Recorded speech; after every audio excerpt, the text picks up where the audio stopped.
suis arrivé justement pour pouvoir me sauver, pour pouvoir survivre.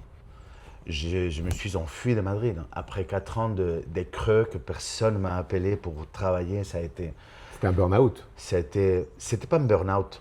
C'était un burn-out de sa part, de la part des producteurs. J'ai pas reçu un appel pour bosser, quoi.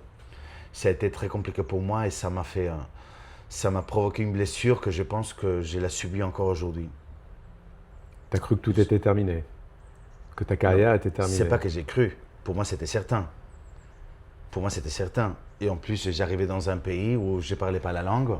Je connaissais personne. Bon, mon ami Fabrice qui a eu la générosité de m'accueillir à mon arrivée. Mais je suis arrivé avec une main devant, une main derrière. J'avais pas d'argent, j'avais pas de boulot, je connaissais personne. Je ne parlais pas la langue. C'était très, très, très compliqué pour moi.